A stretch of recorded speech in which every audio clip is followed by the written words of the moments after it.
Hello everyone, आज है 16 अगस्त और आज इस वीडियो में हम बात करेंगे सुबेक्स लिमिटेड के बारे में। देखिए, आज भी 5% की गिरावट यहाँ पर आई है। 51 रुपीज़ तक शेयर पहुँच चुका है। भयंकर गिरावट यहाँ पर देखने को मिल रही है और ऑपरेटर ने काफ़ी रिटेल इन्वेस्टर्स को यहाँ पर ट्रैप किया हुआ है। वीडियो में हम बात करेंगे कि सुबेक्स लिमिटेड के शेयर में क्या खरीदारी का मौका है। एक बड़े लेवल से टूटकर शेयर नीचे जरूर आया है, मौका है कि नहीं, या अभी भी और फर्दर गिरावट हमें यहां पर देखने को मिल सकती है। तो वीडियो को शुरू करूं उससे पहले अगर आपने अभी तक चैनल को सब्सक्राइब नहीं किया है तो प्लीज अभी इसे सब्सक्राइब कर लीजिए, क्योंकि आगे भी बहुत सारे वीडियोस हैं जो आपको काफी ज्यादा हेल्प करेंगे। देखिए, छोटी सी एक आईटी कंपनी है सुबेक्स लिमिटेड, और अगर आप चैनल को रेगुलर फॉलो करते हो तो सुबेक्स लिमिटेड के ऊपर मेरी भी बाइंग की रिकमेंडेशन थी। अगर आप देखें तो जब शेयर 26 रुपए के ऊपर था इसी साल जनवरी महीने में मेरी बाइंग की रिकमेंडेशन थी। उसके अलावा जब ये 27 तक पहुंचा था दिसंबर में पिछले साल, तब भी बाइंग की रिकमेंडेशन थी। उसके बाद जब 32 पे था दिसंबर में, तब भी बाइंग की रिकमेंडेशन थी। उससे पहले जब इसी साल अप्रैल में 36 पर शेयर था, तब भी बाइंग की रिकमेंडेशन थी। लेकिन जब ये शेयर इसी साल 13 जुलाई को मैंने वीडियो बनाकर कहा था कि अब मुझे ये बहुत महंगा लग रहा है, अब हो सकता है कि ऑपरेटर यहां पर माल बेचकर आपको फंसा सकते हैं, तो एग्जिट कर लीजिएगा यहां पर, ये मैंने तब भी कहा था। और इतना ही नहीं, उसके बाद जब 62 रुपीज पर शेयर था, वो भी इसी महीने 1 अगस्त को, तब भी मैंने कहा था कि अभी भी यहां पर एग्जिट करना चाहिए, बने नहीं रहना चाहिए। और आज ये शेयर 51 रुपीज के ऊपर है। तो सुबेक्स के बारे में भी बात करेंगे और ऑपरेटर किस तरीके से ट्रैप करते हैं ऐसे, वो भी हम यहां पर बातचीत करेंगे। यहां पर अगर आप देखें सुबेक्स में, तो एक महीने में देखा जाए तो गिरावट 25% की है। 68 रुपीज से लगातार टूटा है। और देखिए, जो तेजी भी आई है ना, वो एक दिन की रैली होती है, वापस फेंक देता है नीचे, वापस एक दो दिन की तेजी, वापस एक बहुत बड़ी गिरावट, फिर एक दिन की तेजी, फिर बहुत बड़ी गिरावट। एक साल का अगर आप ग्राफ देखोगे तो 350% का ग्रोथ अभी भी है। शेयर देखिए 9 रुपए के आसपास था, 72 के करीब पहुंचा, और यहां पर जब 68 के आसपास था तभी मैंने कहा था कि एग्जिट करना सही रहेगा। अब ये बहुत महंगा हो चुका। देखिए, जब नीचे के लेवल पर था तब बाइंग के मौके जरूर थे, क्योंकि तब वैल्यूएशन इसके सस्ते थे और कंपनी का जो प्लान था वो बहुत ही शानदार था। 3 रुपए के प्राइस पे था। अब आप एक चीज समझिए यहां पर, वो भी पिछले साल कोरोना काल में ही 3 रुपए का ये शेयर था, ठीक है, मार्च महीने में। जब कोई शेयर 3 रुपए से 70 रुपए तक पहुंच जाता है, वो भी मुश्किल से मुश्किल 15 महीनों के अंदर, तो डेफिनेटली यार एक मोड़ आएगा जहां पर वो नीचे गिरेगा, और ये वही हुआ है। ठीक है, एक बड़ी रफ्तार है। देखिए, जब नीचे के लेवल पर सस्ता था तब डेफिनेट, देखिए कंपनी मैं मानता हूं कि अच्छी कंपनी है सुबेक्स, कोई उतनी बुरी कंपनी नहीं है, लेकिन आपको प्राइस देखना चाहिए। और दूसरी बात कि अब जब 3 रुपए का शेयर 70 पे पहुंचता है तो भैया वैल्यूएशन इसके कहां पहुंच चुके हैं, उस वैल्यूएशन को भी देखना चाहिए। 3 रुपए के ऊपर था तब इसके फाइनेंशियल कैसे थे, अब इसके फाइनेंशियल कैसे हैं, वो भी देखना चाहिए। जब शेयर 20-25 गुना रिटर्न कमा कर दे दे तो फाइनेंशियल को एक बार देखना चाहिए कि क्या इनके फाइनेंशियल्स, प्रॉफिट, रेवेन्यू डबल भी हुए हैं कि नहीं। ठीक है, जब 20 गुना 25 गुना शेयर के प्राइस बढ़ रहे हैं तो रेवेन्यू, प्रॉफिट भी कम से कम 3-4 गुना तो बढ़ने चाहिए ना। तो अगर वो नहीं हो रहे हैं, वैल्यूएशन देखो, पी रेशियो देखो, अगर वो भी आपको बहुत ज्यादा दिख रहा है, तो जाहिर सी बात है अपने लालच के ऊपर थोड़ा कंट्रोल करना चाहिए और एक अच्छे जगह को देखकर, अच्छे लेवल को देखकर एग्जिट भी कर लेना चाहिए। सुबेक्स के बारे में देखें तो स्मॉल कैप शेयर है, 3,000 करोड़ के आसपास का इसका मार्केट कैप है। और तो और वॉल्यूम ट्रेड देखा जाए तो 72-73 लाख के अराउंड का इसका वॉल्यूम ट्रेड है। यहां पर अगर हम बात करने जाए तो भैया डिविडेंड इन्होंने पे किया है 5% का, वो भी लंबे अरसे बाद पे किया है। ठीक है, जुलाई में ही एक्स डेट थी और बहुत ही कम है, 25 पैसे का डिविडेंड है। सुबेक्स के बारे में एक और चीज अगर हम देखें तो according to Moneycontrol user 94% लोग खरीदने की सलाह यहां पर दे रहे हैं, 6% लोग बेचने की बात यहां पर कर रहे हैं।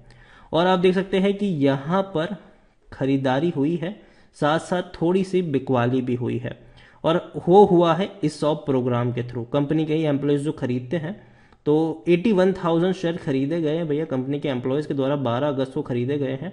हालांकि सुबेक्स एम्प्लॉय वेलफेयर फंड के द्वारा डिस्पोज भी किए गए हैं। मतलब ये है कि हैंड्स एक्सचेंज हुए हैं, ये आप यहाँ पर मान के चलिए। अब देखिए सुबेक्स एम्प्लॉय वेलफेयर फंड से डिस्पोज हुआ शेयर और एम्प्लॉयज ने यहाँ पर खरीद लिया ESOP प्रोग्राम के थ्रू। तो वही सारी चीज़ें यहाँ पर है। और जैसे कि मैंने कहा कि पिछले साल जब शेयर 3 रुपए का था, ठीक है, और 3 रुपए से बढ़कर वो 70 पे पहुंचा, तो रेवेन्यू 365 करोड़ का था, तो 372 करोड़ के आसपास रहा। तो रेवेन्यू पिछले 5 सालों से जैसे थे वैसे ही है, ठीक है। प्रॉफिट अगर हम देखें तो अच्छी बात थी कि 51 करोड़ का प्रॉफिट कमाया था, जबकि 2020 में 270 करोड़ के आसपास का इनको नुकसान हुआ था। लेकिन एक इंटरेस्टिंग चीज़ अगर मैं आपको दिखाऊं तो आप ये देखें कि पी रेशियो 57 का है इसका, जबकि सेक्टर पी 36 का है, वो भी इतनी बड़ी गिरावट के बाद, ठीक है, जब शेयर 51 के ऊपर पहुंच चुका है। वरना जब ये 72 के आसपास था तो तब इसका पी ही रेशियो भैया बहुत ऊपर था, 75-80 के आसपास पहुंच गया था। और इसीलिए मैंने कहा था कि भैया अब मुझे ये बहुत महंगा लग रहा है और इसीलिए अब मैं यहाँ पर से एग्जिट करना पसंद करूंगा। तो बेटर यही होगा कि यहाँ से एक बहुत बड़ी गिरावट आपको देखने को मिल सकती है, क्योंकि देखिए मार्केट अपने ऑल टाइम हाइज के ऊपर बैठा हुआ है। देखिए एक चीज़ समझनी है यहाँ पर, अगर मार्केट अपने ऑल टाइम हाइज के ऊपर अगर बैठा हो, ठीक है, तो ऐसे हाल में आप उन शेयरों पे दाव नहीं लगाना चाहिए जो शेयर भैया बहुत ज़्यादा रिस्की है। तब आपको मार्केट लीडर को पकड़ना चाहिए। जब मार्केट नीचे के लेवल पर हो तब डेफिनेटली आप मार्केट लीडर को भी पकड़ सकते हो और जो छोटे शेयर्स हैं उस पर भी आप यहाँ पर दाव खेल सकते हो, उसमें कोई दिक्कत की बात नहीं है। यहाँ पर आप देखिए लॉन्ग टर्म में इन्होंने बैंक FD जितना भी जो रिटर्न है वो नहीं कमा कर दिया है। डिविडेंड उतना अच्छा पे नहीं करता है और खरीदने का अभी भी सही मौका है अकॉर्डिंग टू टिकर टैप। मैं अपनी बात नहीं कर रहा हूँ कि भैया अभी भी ओवरबोर्ड जोन में ये नहीं है। अब बात करेंगे इनके पीयर्स के साथ, ठीक है। इनका जहां पी रेशियो 57 है, जहां बड़ी बड़ी कंपनी जो इनके पीयर्स हैं उनका 22 का है, ओरेकल फाइनेंस का 22 का है, L&T का भैया 58 है, उनके आसपास ही यही है। तनला का 35 है, टाटा एलेक्सी हालांकि वो तो बहुत बड़ी होगी भाई, 73 के आसपास है उसका।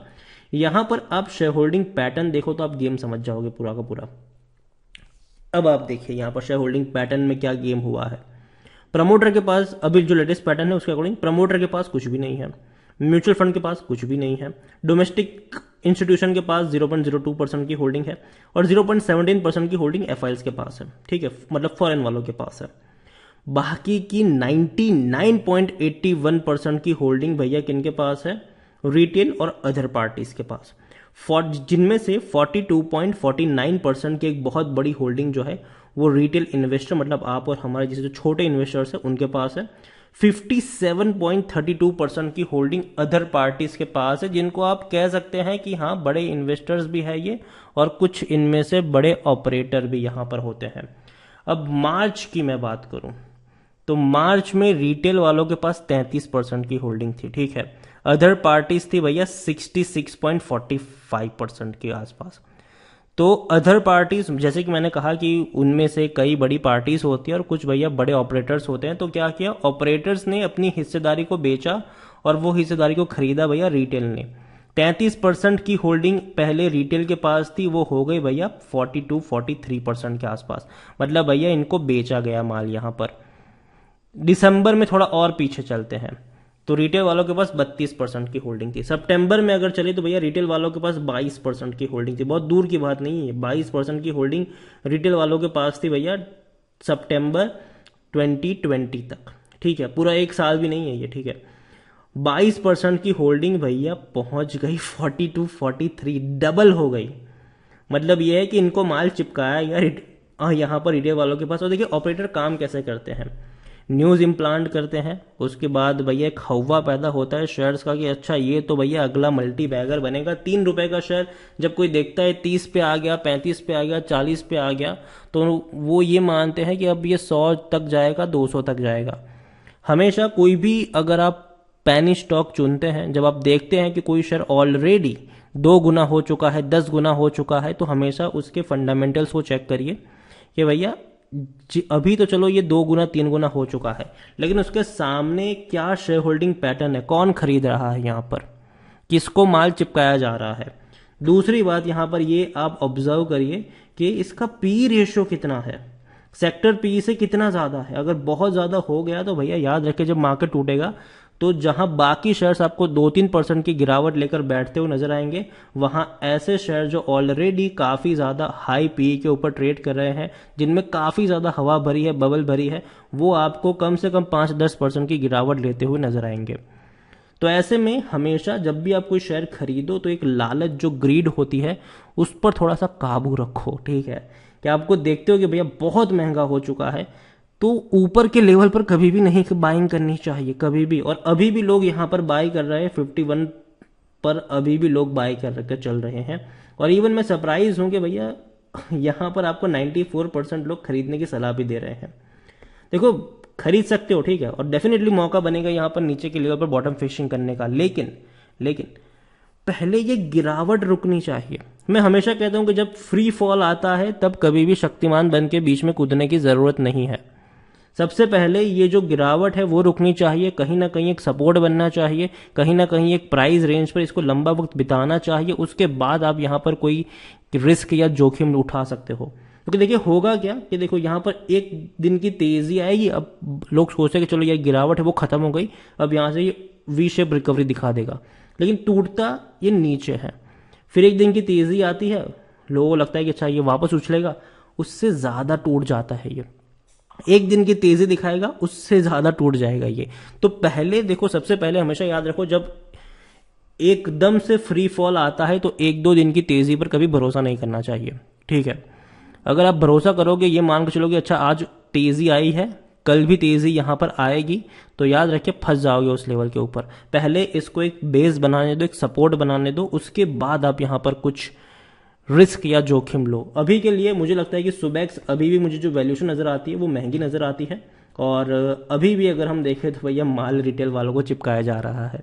तो अगेन मैं कहूंगा अवॉइड करिए अभी के लिए सुबेक्स को, नीचे मौके मिलेंगे खरीदारी के, तो अभी मत पड़िए यहाँ पर। अभी भी शेयर थोड़ा और नीचे टूट सकता है और मार्केट अपने ऑल टाइम हाइस के ऊपर है, याद रखिए।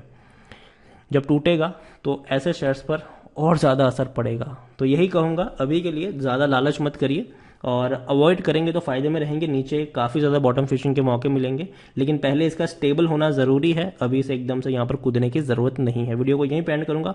पसंद आया हो तो लाइक करो, शेयर करो, चैनल पर अगर पहली बार है तो प्लीज़ सब्सक्राइब करो। सुबेक्स लिमिटेड के बारे में क्या सोचते हैं वो भी आप मुझे कमेंट में लिखकर बता सकते हैं। Thank you.